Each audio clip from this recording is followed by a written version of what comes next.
I recently added 2 little baby kittens to my brood at home, and it's been fascinating to watch them fall in line. I think we can learn so much from animals. The reason people could never be as amazing and, quite frankly, as impressive as animals is that we don't know how to stay in our lane. We don't even know, for the most part, what our lane is. You see, it's been fascinating over the years to watch my older cats interact with a young kitten or a younger cat coming into the picture. There's definitely a beautiful hierarchy in the cat kingdom, and it's not determined by size necessarily, though I think we feel like it is because a kitten is small and a cat is larger. And typically the cat runs the roost, sends out the alpha memo, make sure everybody gets it. But it's more the energy. A cat has also been a kitten, has learned its way into through its teen years and into its adulthood. And so when a new arrival is on the scene, there's a kitten, it is the cat's job to guide that kitten, to teach it boundaries, to ensure that it someday takes its place. I think that's where we've gone astray. We've isolated our seniors, and most actions that are taken in our society really reflect our diminished respect of our seniors.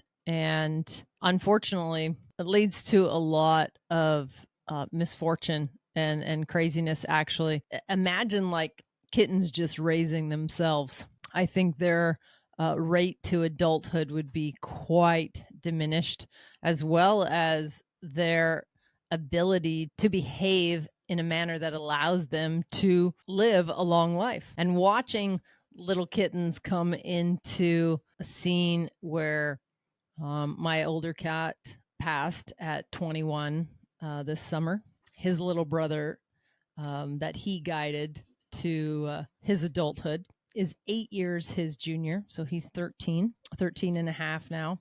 And so now to have 2 8-week-old kittens, which are playing in the background, come onto the scene, there's quite an age gap. But I'm so impressed with all of them because my older boy, who's 13, he's never been alone except for these past 5 months, almost 5 months now, that his brother's passed. He's always had his brother around. I think that he was lonely, and that's why I picked up the two little brothers for him. But I think also he's at the stage at 13, he's probably got another 10 years in him. I think he enjoys his peace and quiet, his naps. He knows where everything is. Nothing gets out of place. He's got a routine down.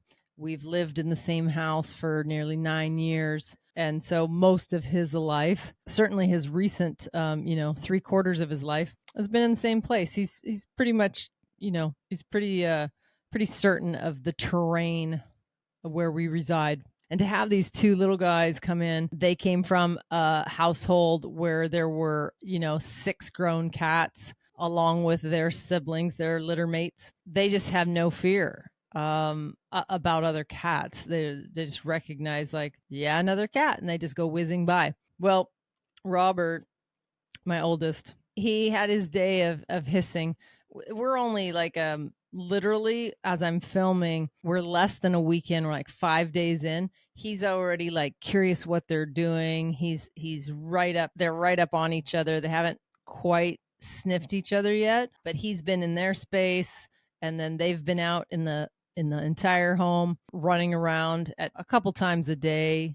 The door's left open. They like to stay. They're in here. This is where their space is. But they like to run out and see a little bit. But they encounter Robert on a regular basis, and they're whizzing by him. And if they're really close, or they try and grab his tail, or they touch his tail or something, he gives them a good hiss. He's setting a boundary, not because he doesn't like them, not because he wants to fight them, purely because he is teaching them the hierarchy. He's saying, this is my space.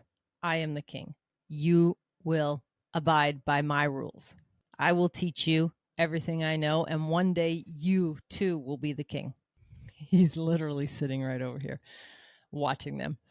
So it's fascinating. He's very consistent. He is a little emotional about it because he's an emotional boy, but the kittens fall immediately into line. They're like, whoa, okay, you're not the same one of the 5, 6 cats that we were looking up to before. We get it. You're the boss. They literally back away. But they're not scared of him. That's their way of showing respect.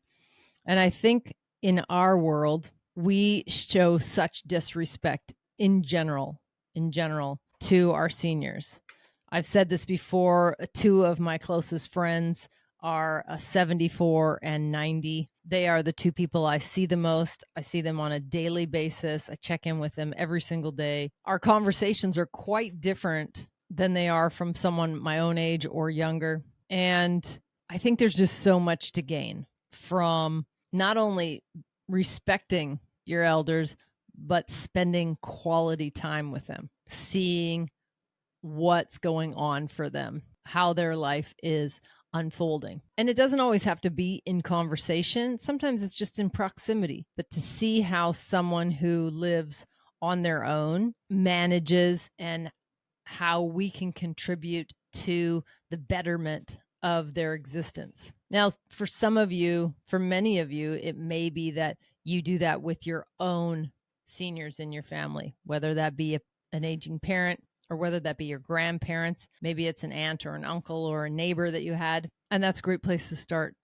If you have that opportunity, do certainly take it. But there's a lot of people that don't have that privilege and don't have that opportunity. And so, going down to the senior center, or, it's not that hard to find. You could literally go door to door knocking in my neighborhood, and there's probably 1 out of 10. Let me think.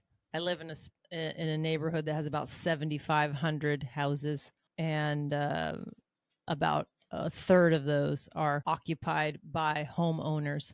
And I would say probably a third of those, or half of those maybe, are occupied by like either widow or widowed or single octogenarians or nonagenarians. I have a number of clients that are in their 80s and 90s, and I'm always in awe of how much they do. They're on their own. They literally are managing or mismanaging or deferred managing an entire household. We're talking about all the things that you and I take for granted. And yes, people can live without mowing their lawn every week, or, repainting the house every 5 or 10 years. But what about more essential things like holes in your roof, or just going out to get the mail so you can have some interaction? Maybe your cable goes down and that's your only connection to the outside world because you email, or your phone line goes down. Even worse, because most of the time those seniors are using the phone as their primary reach out. I think that we would do better to be more like kittens and really revere and hold in high esteem our seniors and acknowledge the gravity of the life that they have lived. And we can learn a lot from that. I certainly am learning a lot from engaging with the cats. I'm always so impressed with how quickly the little ones step into line, but also that they don't take it personally. They don't, when the older cats tell them how it is, that's the way it is. Now, once they start to mingle in the next week, 2 weeks, and they start to spend more time together, there's a different play that happens. There's a different interaction that will happen. And that's even more fun. I'll probably get into it on another episode and I can introduce you to the gang. But I wanted to take the opportunity to say there's a lot that we can learn from our seniors, and being open and being curious about that exchange and about their history and getting to know them as people. It's a beautiful, beautiful privilege is what it is. I think of being able to be a guide to fur babies, parenting, if you will, as a privilege as well. It's really an opportunity, and it actually is a lot like a human child. Like, parenting is one of the most rewarding things I've ever experienced in my life. And I hope he knows that. You are never too old to parent. You're never too old to take on that role, and you're never too old to take on a mentee, like a receiving of mentorship, if you will, or companionship or guidance from a senior in your community.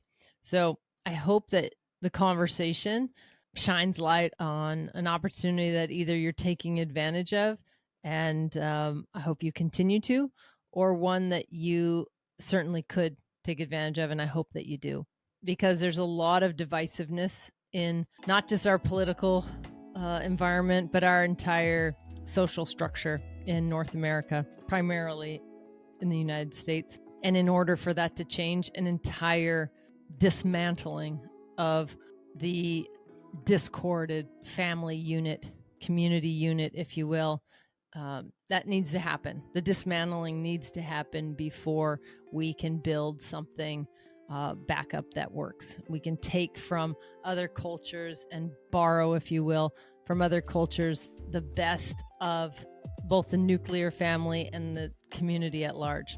And I hope we do that. I'll leave you with that. Something to think on for a week. If you have any questions or any insights that you gleaned, I'd love to hear from you. You can join our free texting community. The number is on the outro, but I'll give it to you quick here. It's 206-483-2960. You can text the word yes. I hope that you have a great connection, a warm connection, and a long-lasting connection with a senior in your life.